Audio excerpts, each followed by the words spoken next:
Hello, I'm Janice Robinson, Vice President for Diversity and Community Affairs at Teachers College. The TC Cook-Off, now in its 13th year, certainly continues to be a community favorite. Traditionally, we were in person in the Grace Dodge Dining Hall, enjoying dishes prepared by our talented community chefs. Last year, we were forced to readjust as we entered the virtual realm. Our community rose to the occasion and a new tradition emerged. TC community members invited us into their homes virtually and showcased meals that are significant to their culture, their families, and community traditions. As we continue to work together to ensure that TC is a vibrant, diverse, equitable, and inclusive place to work and to live and to learn, this event reminds us of the richly diverse traditions that are present on our campus. What follows is a composition of video cooking demonstrations from our fellow community members, our faculty, staff, and students. The videos are personal, thoughtful, and creative. We look forward to sharing these moments with you in person when we are able to do so, and I hope that is soon. In the meantime, we hope that you enjoy the virtual visits to the kitchens of our dear community members. We are grateful for their generosity, their time, and their commitment in continuing to build our TC community. I want to thank all of the participants. Additionally, I would like to take a moment to thank our dear colleagues for their contributions to making the program a success.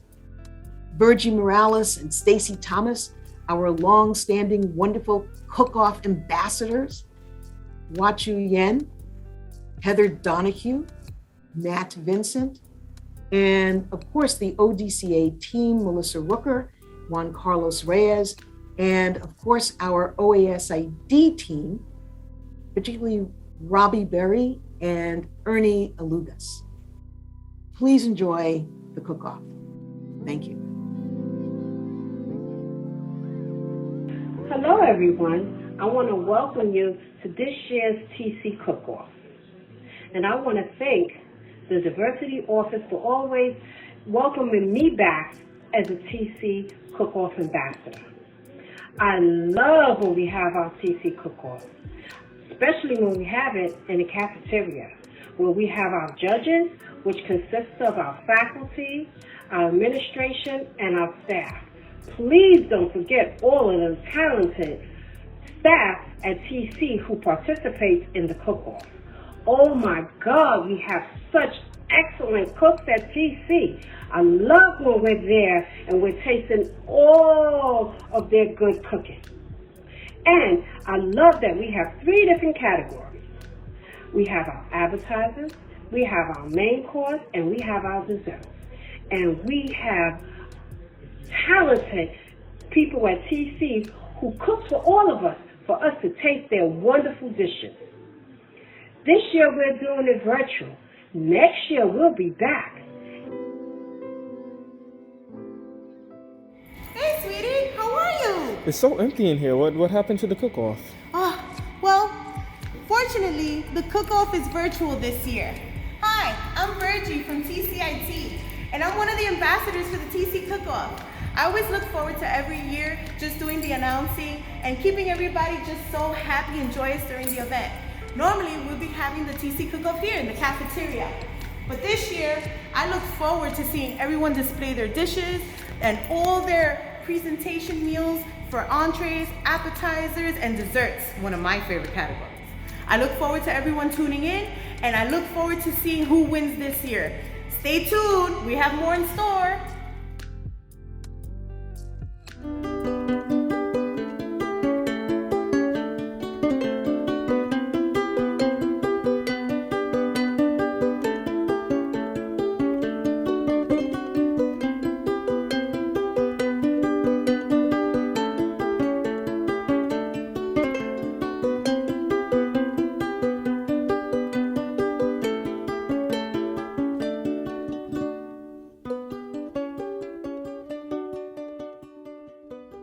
Hello, my name is Paula Maria Bassignana. I am a doctoral student in health education at Teachers College, and today I'm going to present you an Italian recipe of a nice salad, which is fresh, easy to prepare and healthy.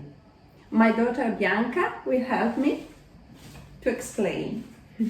Hi everybody! So to prepare this recipe we need some fresh arugula salad, then a few pears, some Parmesan cheese, which is typical of Italy, some nuts, and then high quality olive oil and some balsamic vinegar.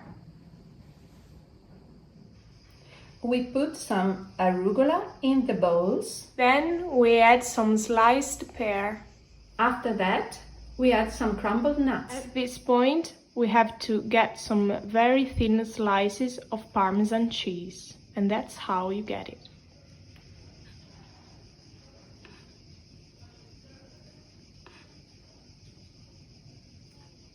Then we add a spoon of olive oil.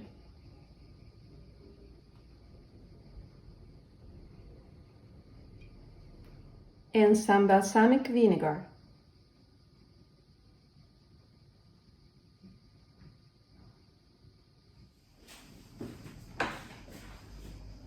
So this is our Italian family recipe for you. We hope you'll enjoy it. Buon appetito!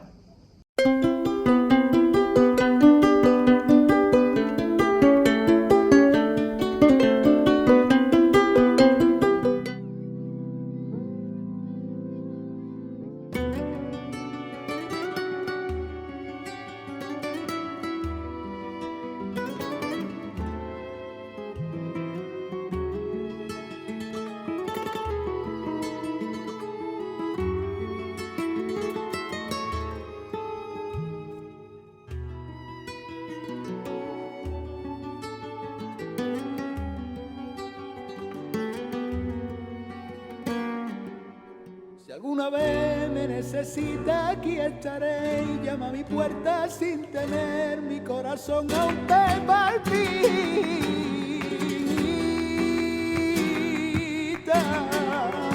La última vez con solo recordarte no logré coger el sueño.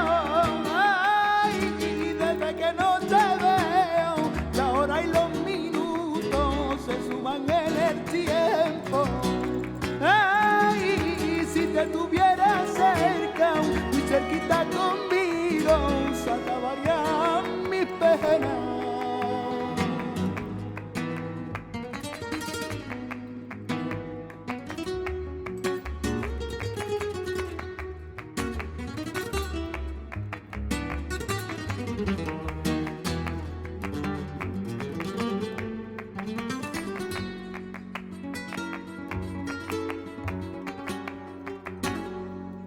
La soledad me ha maltratado sin piedad y no me abandona, siempre está para recordarme tu persona,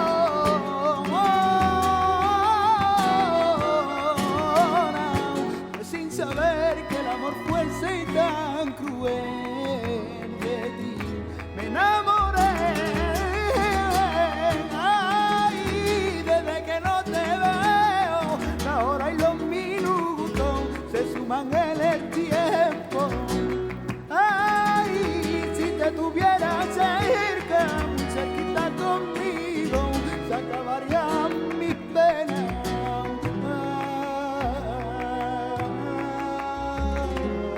Ay, desde que no te veo, la hora y los minutos se suman en el tiempo. Ay, si te tuviera cerca, muy cerquita conmigo, se acabarían mis penas.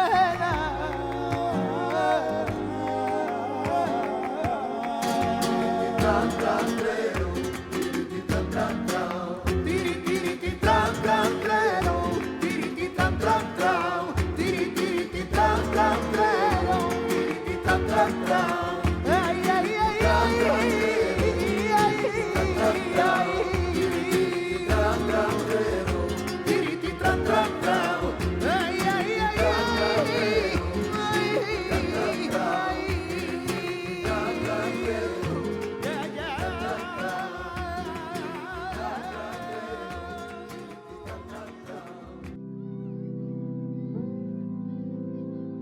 Hey there, how's it going? So, while my family and I have been quarantined this past year, we've had to do a lot of different kinds of recipes to keep things obviously not too boring while we've been stuck indoors. And so on my mother's side, I am half Korean, and my grandmother, who likes to cook a lot, she would always cook from our family bulgogi, galbi, a lot of traditional Korean foods. So I want to try out something a little interesting, and that's kind of one of our family's traditions where we like to sometimes take recipes that we know and change it up a little bit. So I took our bulgogi recipe and I tried doing a little bit of a spin on it as far as some Asian fusion, in this case, some beef Korean tacos. So after doing a bit of research and also talking with my grandmother to get an idea as far as how to make the tacos, the first thing I noticed that was important was I had to put together a nice marinade. And to do that, I had to... Luna, no.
That's good.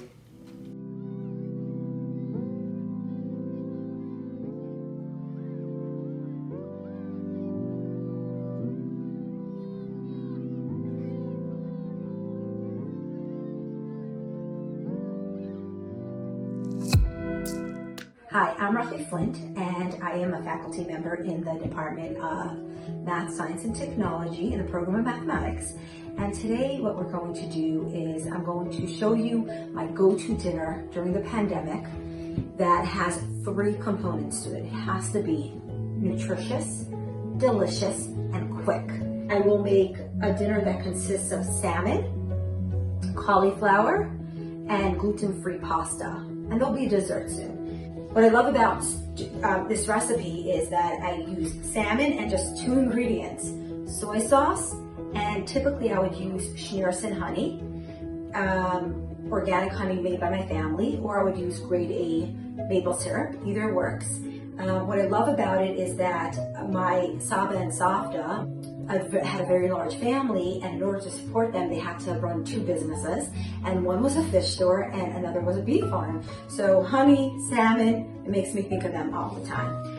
All right, and then I make cauliflower. The cauliflower, I personally like it roasted. My children like when it's really tender and soft, made in a steamer, so I'm going to do it that way. And then gluten-free pasta, that is really quick and snappy. So what I do is off the bat is I turn 2 flames on and the oven at 400 because everything needs to happen quickly. And I will fill the first pot with water. So now that I put the water up, I'm going to sprinkle some salt in it so it helps the water bubble. I am going to clean the salmon and wash it and put it into the tray.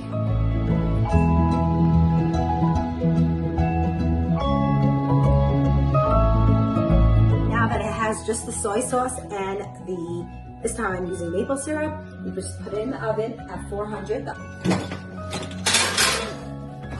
I'm gonna keep that in for 20 minutes. All right, water's bubbling, salmon is in, and now I'm gonna work on the cauliflower. What I did is, I'm cutting the cauliflower, but before I actually cook it, I put it with some water. I soak it with some water and salt in case there's any bugs in it. This is organic, delicious looking cauliflower. So I'm going to put some salt in it and water and let it soak.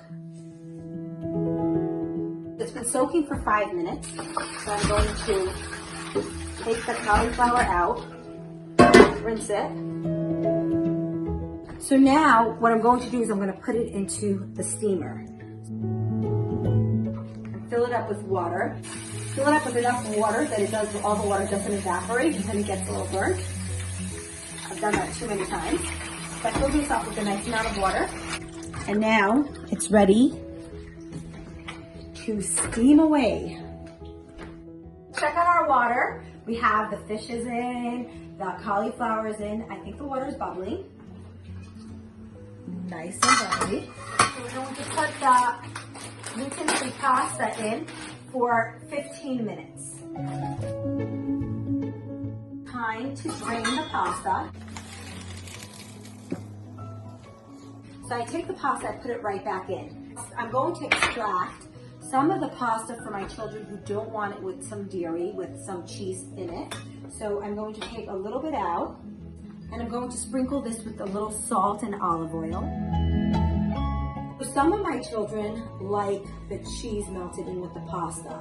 If I have more time, I'll make a sauce. If not, since the pasta is boiling hot, I just take cheese, some mozzarella cheese, and sprinkle it in, and it melts.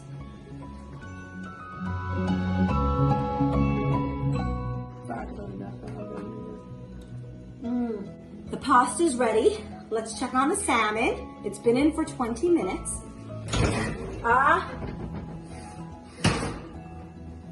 Perfection. Yum. We're going to check on the cauliflower. Let's check it. Oh, it's nice and soft. Yeah, it's quite tender. It's ready. Our quick, delicious, and nutritious dinner is ready. Salmon, organic cauliflower, and gluten-free pasta, sans the cheese with cheese. Now we're gonna make dessert, and then we're gonna serve the bunch. Please introduce yourself. Rivka. And Yaakov. And what are we going to make? Chocolate chip cookies in the shape of tessellated hexagons. Ooh, that sounds delicious. So we're gonna start with our chocolate chip cookies. Yaakov, are we ready? Yeah. Okay, let's start. So we have, which step one is preheat the oven to 350, which my mother has already done. So the ingredients we have here is flour, which we will need 3 cups, sugar, 1 cup, eggs, 2 eggs, 1 cup canola oil, 1 cup of firmly packed sugar, 1 teaspoon of baking soda, 2 teaspoons of vanilla sugar, oh, and 2 cups of chocolate chips. Of course. And a half a teaspoon of salt. So, we're gonna get started with the oil. And then sugar and brown sugar. Yep.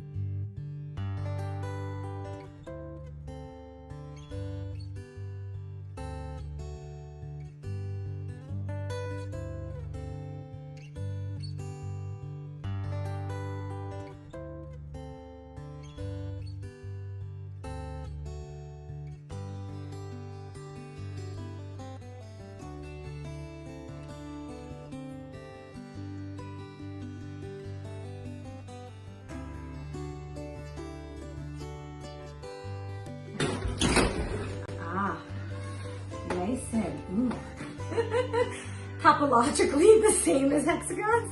Who's ready for salmon, cauliflower, and pasta for dinner? Me. Excited? Yeah. All right, let's take some food.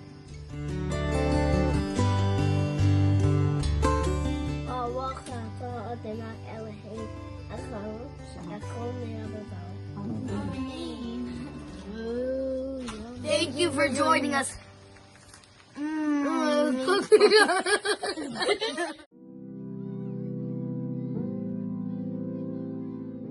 Hi, my name is Carmen Keels, and I'm a graduate student at Teachers College in music and music education. And today, I'm going to make for you 143rd Street bread. Okay, so for this bread, it's pretty easy. I'm using my scale, but I will post the approximate cups for the recipe. So I've pre-measured my bread flour right here, about 400 grams, which is about 4 cups. I have some spelt flour, that's about 70 grams of spelt flour. That's going in there. A little bit of rye flour, about 25 grams, which is around 1/4 of a cup. Just want a little bit, not too much. Then we have about 100 grams of whole wheat flour going into the bowl. Now, we're going to just toss it just a little bit so the flour kind of gets incorporated with each other. Then I'm going to add the yeast. So what's going to be important is I'm going to put the yeast on one side of the bowl, and that's about 9 grams or about a tablespoon. And then I'm going to take some kosher salt, which again, a tablespoon, about 9 grams, and I'm going to put it on the other side of the bowl.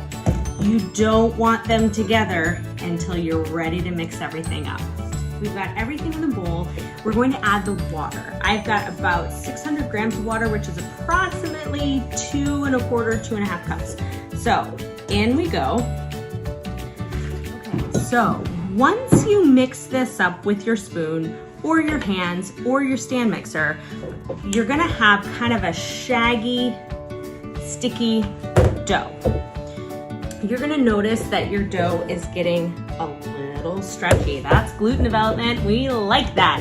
Now, what you're gonna do is stretch it and fold it in and over itself, okay? You only really need to do that one time, and then it's ready to rise for about an hour and a half. I realized my dough was a little bit too shaggy, and so I ended up adding like about a cup, so I need to revise my recipe just a little bit. Also, sometimes it's dependent on the humidity of the day. It's pretty humid today. So, now it's time for the bread to go to sleep. 2 hours later, and we got a fat, fluffy dough baby.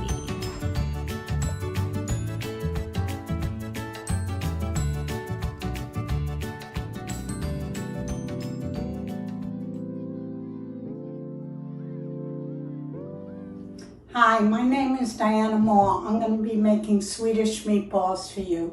Swedish meatballs are a very important part of my life. It's something that we always had for holidays when I was growing up, and I was really excited to learn how to make them as an adult. And now it's part of our holiday tradition. I make it every Christmas Eve, Thanksgiving, and other holidays or events where we celebrate with family and friends. So we're going to start off with a pound of beef that I already have out for you. And then we're going to do something that I've never seen before. I'm going to soak a piece of bread in a can of consomme. And put the bread in and turn it around. And we're going to let that soak as we get the other ingredients available. We put 1 lightly beaten egg, and we put a pureed onion, not a chopped onion. This is actually an onion that I pureed in the food processor. So it's all fine, and you don't taste little bits of onion, you just get the onion flavor. So it's 1 medium onion for each pound of beef. When I make it for Christmas Eve, I'll make 4 or 5 pounds of Swedish meatballs. So this recipe is just for 1 pound. And then we're going to put salt, and I always use freshly ground salt, but you can use regular salt.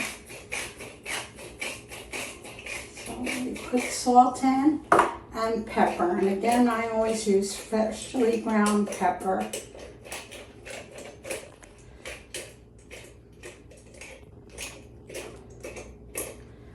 And then we put in allspice.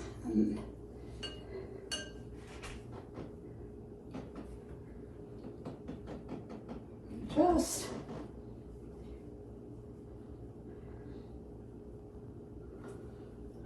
a lot of allspice in. And then we take the bread that's been soaking in the consommé and we squeeze out all the liquid.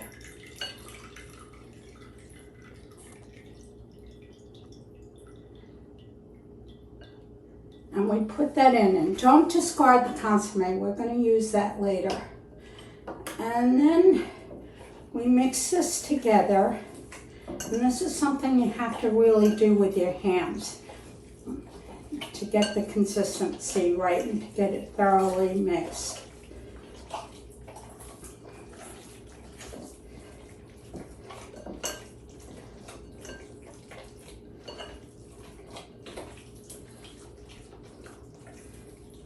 To make sure that all the ingredients are mixed thoroughly in the beef. I know some people, when they make Swedish meatballs, they add ground pork, but my family never did. So we just use the ground beef.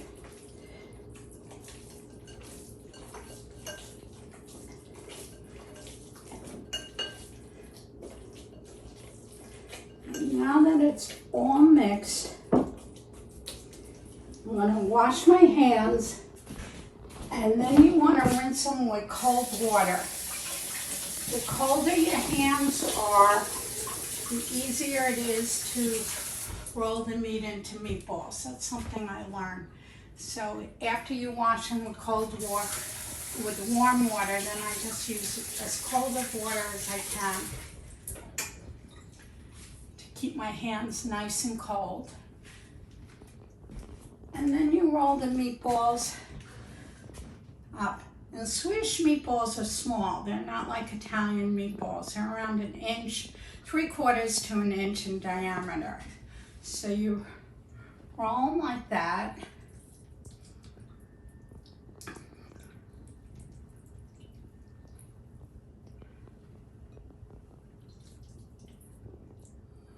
Okay, so I finished rolling the meatballs, which is the most time-consuming part of your activity in a restaurant and making them. So we're going to get ready to brown them. But the first thing we're going to do is, remember the leftover consommé? We're going to take that and put it in a enamel pot. And we're going to put that over very low heat. Make sure you have a cover for the pot. And now we're going to start browning. Melted some butter with a little olive oil. The advantage of mixing butter and olive oil is that it won't burn as fast. And then we put the meatballs in, and we're going to brown them on all sides. And as they get brown, we're going to put them in the pot.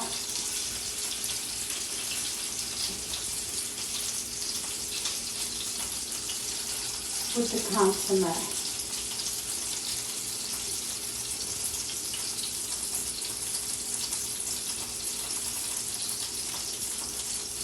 Usually I roll them and put them straight into the frying pan.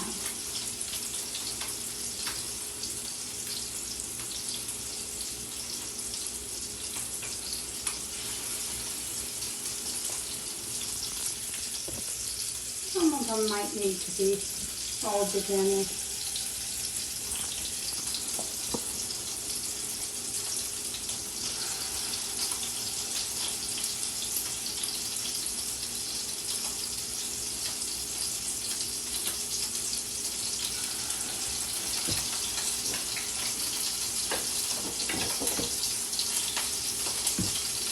And we're just going to brown them. And turn them over as they brown to make sure we get all the sides.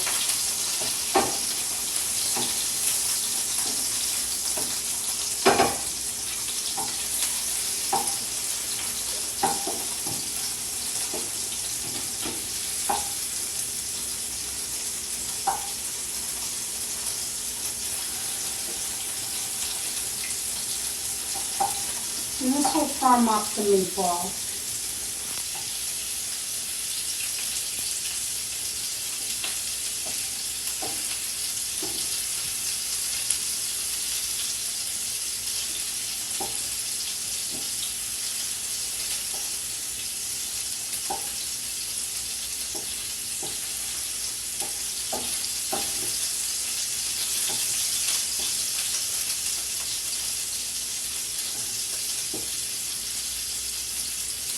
And as they brown, we just put them into the enamel pot with the consommé.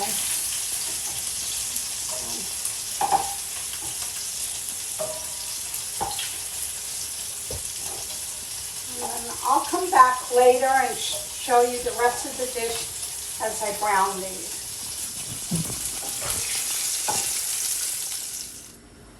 Okay, this has been simmering for an hour and a half. It's not an exact time, and you can see it's all in its own juice. And to serve it, we just use a slotted spoon. And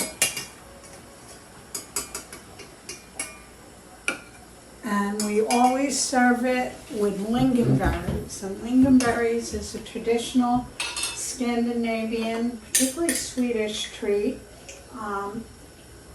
And you can buy it in IKEA or any gourmet food store. And here is our final dish, our Swedish meatballs. Enjoy!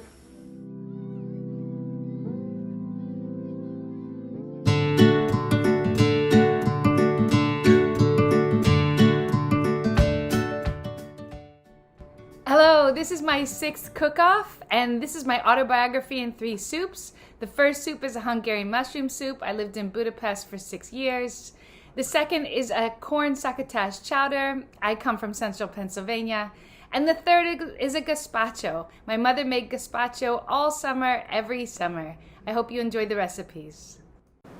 Starting out with the Hungarian mushroom soup, we have chestnut mushrooms, shiitake mushrooms, oyster mushrooms, as well as lion's mane mushrooms. In addition to that, we will need the Miyoko's cultured vegan butter, the chopped up red onions, the bouillon made with the stems of mushrooms boiled in hot water for about 15 minutes.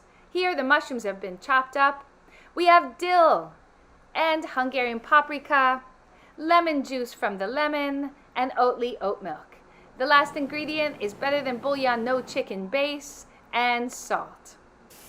Cooking up the mushrooms in the butter until they're nice and soft, adding all the spices to the onions, and then finally the mushrooms, cooking it up well, adding some flour, letting it toast up and thicken the soup. Then the mushroom bouillon goes right in, cooking some more, and finally the Oatly oat milk as the final ingredient in this delicious Hungarian mushroom soup. Our next soup will be the corn succotash chowder, made with fresh corn, salt, onions, garlic, and Miyoko's vegan butter. Take that corn off the cob, cook those onions in the butter for a while. From here, add the red lentils, fresh oregano, nice 2 cups of water, basil, thyme, and red pepper, and put them all in the pot and let them cook up well. From here, we're going to add some water and a potato chopped up well, and let that cook for some more time. And then finally finish with the Oatly oat milk, and then we have corn succotash chowder that's absolutely delicious. The gazpacho starts with a fresh pepper, fresh tomatoes, fresh parsley, and half a cucumber, some red onion, garlic, and tahini, olive oil, and sherry wine vinegar. Put everything but the liquids into the blender, blend it all up fine, and from here you're going to slowly add the olive oil and the vinegar. Here we have all 3 soups in their glory, ready to be enjoyed. I hope that you like the recipes and that you will try them out. Finish every meal with a fruit salad and you're ready to go. Thank you.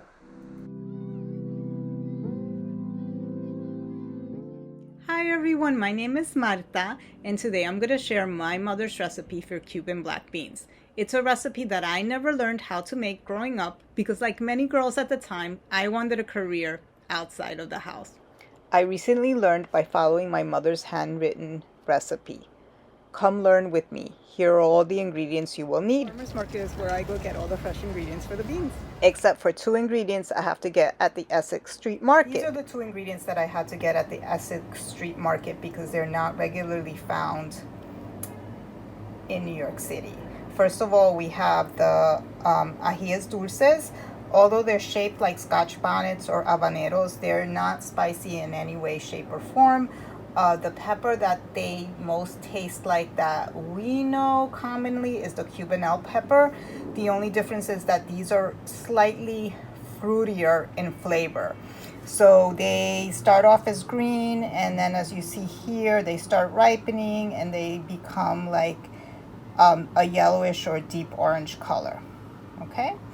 The other ingredient is called culantro, or otherwise known as long-leafed coriander.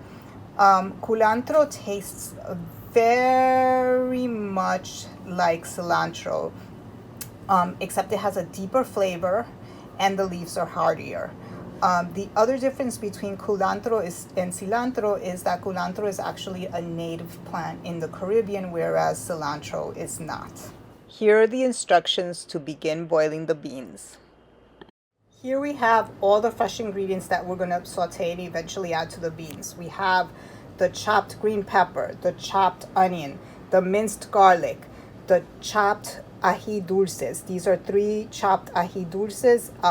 If you can't find ají dulces, you can chop one half of medium-sized or small-sized Cubanelle pepper as a substitute. And finally, the 3 leaves of culantro. If you cannot find culantro, you can always substitute this for 2 full sprigs of cilantro, and I would snip them into very small pieces.